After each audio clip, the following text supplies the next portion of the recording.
కవిత కొత్త పార్టీ ఏర్పాటు పైన మరింతగా వేగం పెంచారు. కవితతో స్ట్రాటజిస్ట్ ప్రశాంత్ కిషోర్ వరుసగా భేటీ అవుతున్నారంట. 2 నెలల్లోనే సుమారుగా 2 సార్లు భేటీ అయ్యారు కవిత ప్రశాంత్ కిషోర్తో. అయితే గత 5 రోజులుగా పీకేతో కవిత వరుస భేటీలు జరుపుతున్నారు. పార్టీ ఏర్పాటు ప్రజల కోణంలో ఎలా పనిచేయాలనే దానిపైన ప్రశాంత్ కిషోర్ సలహాలు తీసుకుంటున్నారు కవిత. ఇక పార్టీ విధి విధానాల రూపకల్పన కోసం ఇప్పటికే 50 కమిటీలు ఏర్పాటు చేశారు కవిత. తెలంగాణ స్వీయ రాజకీయ అస్తిత్వ పరిరక్షణ కోసం పార్టీ ఏర్పాటు ప్రయత్నాల్లో మరింతగా వేగం పెంచారు. డెఫినెట్గా తన ఎజెండా సామాజిక తెలంగాణ, బీసీలు, ఎస్సీల అంశాలు ఉండే అవకాశం ఉంది. బీసీల సంబంధించి రిజర్వేషన్ల కోసం పోరాడుతున్నారు. తర్వాత మహిళలకి సాధికారత, మహిళల్లో రాజకీయాలు రాణించాలని, మహిళలకి కొంత స్వతంత్రత ఉండాలని దానిపై పోరాడుతున్నారు ఆవిడ. సామాజిక తెలంగాణ, ఉద్యమకారులకు సంబంధించిన అంశాలపై పోరాడుతున్నారు. విద్యార్థులకు సంబంధించి, నిరుద్యోగులకు సంబంధించి అన్ని రంగాలపై పోరాడుతున్నారు. కాబట్టి ప్రధానంగా ఈ ఎజెండానే ముందు పెట్టే అవకాశం ఉంది. అది సామాజిక తెలంగాణ అండ్ బీసీల అంశమే తను పుట్ ఫార్వర్డ్ చేసే అవకాశం కనబడుతోంది. అయితే గతంలో కవిత ఎంపీగా ఉన్నప్పుడు కానీ, ఎమ్మెల్సీగా ఉన్నప్పుడు కానీ బీఆర్ఎస్ పార్టీ అనేక ఎన్నికల్లో పాల్గొన్నప్పుడు తన ఇన్ఛార్జిగా వెళ్ళినప్పుడు ఆయా నియోజకవర్గాల్లో సెఫాలజిస్ట్లా అంటే ఎవరు మాకనపేట సెఫాలజిస్ట్లా తెలంగాణ రాష్ట్రాన్ని తీసుకొచ్చిన వాళ్ళం, తెలంగాణ రాష్ట్ర ఉద్యమం కోసం కష్టపడ్డోళ్ళం, తెలంగాణ అణువణువు తెలిసిన వాళ్ళం మాకనపేట సెఫాలజిస్ట్లో పనిచేస్తారని చెప్పి గతంలో కొంత ఆగ్రహానికి గురైన కవిత ఇప్పుడు ఒక సెఫాలజిస్ట్ని దగ్గర పెట్టుకొని తను సలహాలు, సూచనలు తీసుకుంటున్నారు. పార్టీ ఏర్పాటు కోసం అనేక రకాలుగా ప్రయత్నాలు చేస్తూ వేగం పెంచారని చెప్పడంతో మరి ఎటువంటి సంకేతం వెళ్తుంది? ముఖ్యంగా కవిత ఎందుకైనా ఆలోచన పడిపోయారా? ఒక పెద్ద దిక్కు లేక లేదా సలహా సూచన ఇచ్చేవారు లేక తను ఈ ఆప్షన్ ఎంచుకున్నారనేది కొంత చర్చనీయాంశంగా మారుతోంది. మా ప్రతినిధి మధు ఉన్నారు లైవ్లో. మధు, కొత్త పార్టీ పెట్టే అంశాల్లో వరుస భేటీలు జరుపుతున్నారు కవిత ప్రశాంత్ కిషోర్తో. ఇప్పటికే 5 రోజులుగా వరుస భేటీలతో పాటు గత 2 నెలల్లో 2 సార్లు కలిశారు. సో గతంలో తనకు భిన్న స్వరం ఉండేది. సెఫాలజిస్ట్లా అంటే ఎవరు, వాళ్ళు ఏం చేస్తారు, మాకన్నా పెద్ద సెఫాలజిస్ట్లా, మేమే తెలంగాణ ఉద్యమకారులము, తెలంగాణ రాష్ట్రాన్ని తీసుకొచ్చిన వాళ్ళు మాకన్నా పెద్ద విషయాలు తెలిసే సెఫాలజిస్ట్ అంటూ కడిగి పారేసిన కవిత ఇప్పుడు ఆ ప్రశాంత్ కిషోర్నే సలహా సూచన కింద అడుగుతున్నారంటే ఎలా చూడాలి? అంటే ఏం చేయబోతున్నారు? ప్రశాంత్ కిషోర్ సలహా సూచన మేరకి తెలంగాణలో పార్టీ పెట్టి సక్సెస్ అవుతారా? ఎగ్జాక్ట్, నిజంగానే ఒకవైపు సంక్రాంతి మూడు, 2 తెలుగు రాష్ట్రాలంతా కూడా సంక్రాంతి ఫెస్టివల్ మూడ్లో ఉంటే కవిత మాత్రం కొత్త పార్టీ పెట్టేటువంటి దిశగా ప్రశాంత్ కిషోర్తో హైదరాబాద్లో ఆమె ప్రశాంత్ కిషోర్తో భేటీ అయ్యారు. సంక్రాంతి పండుగ సంబంధించినటువంటి రోజులన్నీ కూడా దాదాపు 3 నుంచి 4 రోజులు కవిత ప్రశాంత్ కిషోర్తో భేటీ అయ్యారు. పార్టీ ఏ రకంగా ముందుకు పోవాలి, ఏ ఎజెండాతో ముందుకు పోవాలనేటువంటిది ప్రశాంత్ కిషోర్తో భేటీ అయినట్టుగా తెలుస్తూ ఉంది. దీనికి సంబంధించి సంక్రాంతి ఇప్పటికే 5 రోజుల పాటు కవిత సమావేశమయ్యారు. ఇప్పటికీ 2 టైమ్స్ కలిశారు. త్వరలో మళ్ళీ కవిత ఢిల్లీ వెళ్ళనున్నారు. ఢిల్లీ వెళ్తున్నటువంటి సందర్భంలో ఢిల్లీలో కూడా ప్రశాంత్ కిషోర్తో మళ్ళీ ఒకసారి కవిత భేటీ అయ్యేటువంటి అవకాశం ఉంది. అటు కేంద్ర మంత్రులను కలవడంతో పాటు at the same time Prashant కిషోర్తో కూడా ఢిల్లీలో భేటీ ఉండేటువంటి అవకాశం ఉందని తెలుస్తూ ఉంది. మొత్తానికి కవిత పార్టీ పెట్టడానికి రంగం సిద్ధం చేసుకున్నారు. మొదట్లో ఆమె వినిపించినటువంటి వాయిసే ధిక్కార వాయిస్ బీఆర్ఎస్లో ఉన్నప్పుడు భౌగోళిక తెలంగాణ వచ్చింది, సామాజిక తెలంగాణ రాలేదు అనేటువంటిది. తర్వాత పూలే ఫ్రంట్ ఏర్పాటు చేశారు.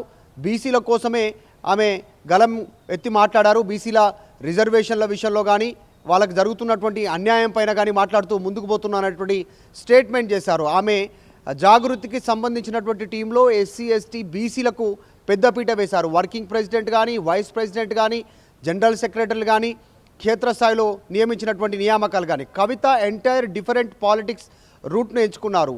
సాధారణంగా మహిళలు రాజకీయాల్లో చేసినప్పుడు కొంత ఒడిదుడుకులు ఎదుర్కొంటారు, కాస్త సమయం తీసుకునే ప్రయత్నం చేస్తారు. కవిత అటాక్ మోడ్లో ముందుకు వెళ్తున్నట్టుగా చాలా స్పష్టంగా కనిపిస్తూ ఉంది. బీఆర్ఎస్ పైన చేస్తున్నటువంటి అటాక్ కావచ్చు, తర్వాత గ్రౌండ్లో తిరుగుతున్నటువంటి ఆమె లేవనెత్తుతున్నటువంటి అంశాలు కావచ్చు, వీటన్నిటిపైన ప్రశాంత్ కిషోర్తో మాట్లాడుతూ ఉన్నారు. ప్రశాంత్ కిషోర్ మనందరికీ తెలిసింది. Of course Prashant Kishor political strategist, psephologist, క్షేత్రస్థాయిలో గ్రౌండ్లో ఉన్నటువంటి రియాలిటీని తర్వాత పార్టీకి అనుకూలంగా మార్చగలిగేటువంటి అంశాలను వాళ్ళు అనుకూలంగా పనిచేసేటువంటి ప్రయత్నం ఉంటుంది. సో కవిత ప్రశాంత్ కిషోర్కి సంబంధించినటువంటి ఈ పొలిటికల్ టైఅప్ దాదాపు కన్ఫర్మ్ అయిపోయింది. ఇప్పటికే 2 సార్లు భేటీ అయ్యారు.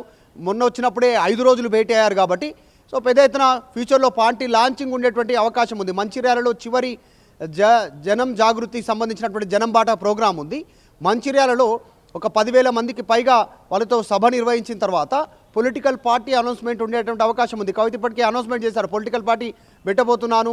మండలిలో కూడా ఒక స్టేట్మెంట్ చేశారు, వ్యక్తిగా వెళ్తున్నాను, శక్తిగా వస్తున్నటువంటి స్టేట్మెంట్. మహిళలకు రాజకీయాల్లో అన్ని పార్టీలు మహిళలను తొక్కేస్తూ ఉన్నాయి, వాళ్ళను సరైన ప్రాధాన్యత ఇవ్వట్లేదు, వివక్ష చూపిస్తున్నారు అనేటువంటి స్టేట్మెంట్ చేశారు. ఒక మహిళ రాజకీయం చేస్తే ఎట్లా ఉంటుందో చేసి చూపిస్తానటువంటి ఒక స్టేట్మెంట్ చేశారు. సో కవిత స్టెప్స్ గమనిస్తే ఆమె చాలా సీరియస్ పొలిటీషియన్గానే ఆమె గత కొంతకాలంగా యాక్ట్ చేస్తూ ఉన్నటువంటి సిచ్యువేషన్. మొత్తం బీఆర్ఎస్లో నుంచి ధిక్కార స్వరం వినిపించినప్పటి నుంచి, సస్పెండ్ అయిన తర్వాత, ఎమ్మెల్సీ రాజీనామా ఆమోదించిన తర్వాత నుంచి, అంతకంటే ముందు నుంచి కూడా టోటల్ పొలిటికల్ ఎజెండాతోటే కవిత మూవ్ అవుతున్నారు. సాధారణంగా ఆమె రెస్ట్ తీసుకుంటున్నారు, కాస్త సైలెంట్గా ఉంటున్నారని చెప్పుకోవడానికి వీలు లేకుండా ప్రతిరోజు షెడ్యూల్లో ఏదో రకంగా పొలిటికల్ ఎజెండాతో ముందుకు వెళ్తున్నారు. సింగరేణికి సంబంధించినటువంటి అంశంలో కానీ, ఇటు మహిళలు, విద్యార్థులు, బహుజనులకు సంబంధించిన విషయంలో ఆమె వాయిస్ వినిపించే ప్రయత్నం చేస్తూ ఉన్నారు. రీసెంట్గా ఒక కోయ సంబంధించినటువంటి గూడెల్లో అక్కడే బస చేశారు 2 రోజులు.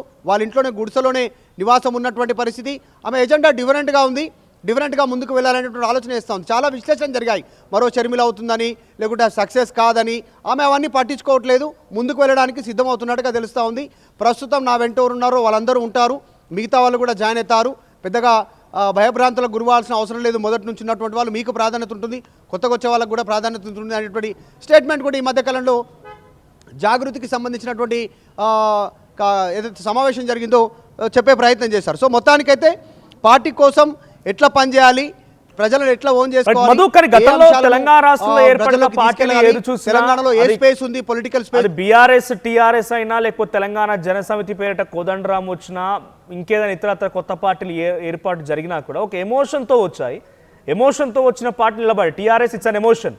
సో తర్వాత వచ్చినటువంటి ఏ పార్టీ కూడా అంతటి స్థాయిని నిలదొక్కుకోలేకపోయింది. విజయశాంతి ఏర్పాటు చేసిన పార్టీలు ఉన్నాయి, తర్వాత చెరుకు సుధాకర్ ఏర్పాటు చేసిన పార్టీలు ఉన్నాయి. చాలామంది తెలంగాణ ఉద్యమకారులు ఒంటరిగా బయటకు వచ్చి వాళ్ళ నినాదాలు, వాళ్ళ ఆలోచన తీరు ఒకటైనా అప్పటికీ కూడా ప్యూర్ పొలిటికల్ పార్టీగా వెరగలేకపోయాయి. చాలా తక్కువ కాలంలోనే అవి పూర్తిగా కూడా కొలాప్స్ అయిన సిచ్యువేషన్. ఇప్పుడు కవిత ఏర్పాటు చేస్తున్న పార్టీలో కవిత మాత్రమే మెయిన్ ఐకానిక్ ఫేస్. ఆ తర్వాత పబ్లిక్ గుర్తించాలన్నా, పబ్లిక్ ఇంకేదైనా గ్రౌండ్ తీసుకెళ్ళాలన్నా కనీసం నియోజకవర్గానికి ఒక ఐకానిక్ ఫేస్ అయినా, లేకపోతే నలుగురు గుర్తుపట్టేటువంటి వ్యక్తులైనా కావాల్సింది.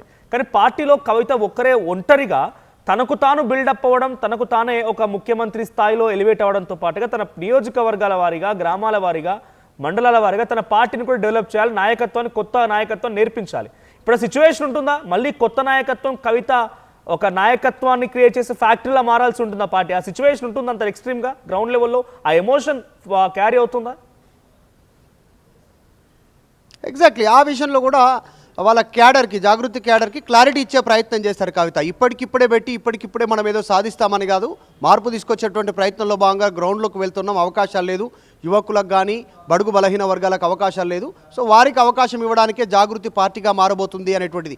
లైక్ మెంటాలిటీస్ కలిసి రండి అనేటువంటి స్టేట్మెంట్ చేశారు. ఇక వ్యక్తి సెంట్రిక్ సంబంధించినటువంటి సాధారణంగా బీఆర్ఎస్ కానీ, టీడీపీ కానీ, జనసేన కానీ, ఇంకా దేశంలో ఉన్నటువంటి రీజనల్ పార్టీలు కానీ, శివసేన కానీ, తర్వాత ఎస్పీ కానీ, ఆర్జేడీ కానీ, ఇలా అన్ని పార్టీలు వ్యక్తి సెంట్రిక్గానే నడుస్తున్నాయి. డిఎంకే కానీ, ఏఐడిఎంకే కానీ, సాధారణంగా జేడిఎస్ కానీ, ఈ పార్టీలన్నీ వ్యక్తి సెంట్రిక్గానే నడుస్తూ ఉన్నటువంటి పరిస్థితి. ఆఫ్కోర్స్ కవిత సంబంధించినటువంటి పార్టీ, పెట్టబోయే పార్టీ జాగృతి సంబంధించినటువంటి పార్టీ కూడా వ్యక్తి సెంట్రిక్గానే నడిచేటువంటి అవకాశం ఉంది. కానీ ఇక్కడ మిగతా వారికి అవకాశం ఇవ్వాలనేటువంటిది. గతంలో కేసీఆర్ పార్టీ పెట్టడానికి తెలంగాణ ఉద్యమ సమయంలో టీఆర్ఎస్ తెలంగాణ రాష్ట్ర సమితి ఏర్పాటు చేసి గ్రౌండ్లోకి వెళ్తున్న సందర్భంలో నిజంగా కూడా కేసీఆర్ వెంట ఎవరు లేరు. చాలా సాధారణంగా అసలు ఈ పార్టీ ఉంటుందా పోతుందా అనేటువంటి చర్చ జరుగుతున్న నేపథ్యంలో కేసీఆర్ అవన్నీ పట్టించుకోకుండా గ్రౌండ్లో మెల్లిగా వాళ్ళందరికీ కూడా తెలంగాణ గురించి చెప్తూ ముందుకు వెళ్ళారు. సేమ్ అదే రూట్లోకి కవిత వచ్చారు. యాజ్ ఇట్ ఈజ్ కేసీఆర్ గతంలో తెలంగాణ ఉద్యమంలో ఏం చేశారో కవిత యాజ్ ఇట్ ఈజ్ గ్రౌండ్లో ఇప్పుడు అదే చేస్తూ ఉన్నారు. నియోజకవర్గాలకు వెళ్తున్నారు, జనాలను కలుస్తున్నారు,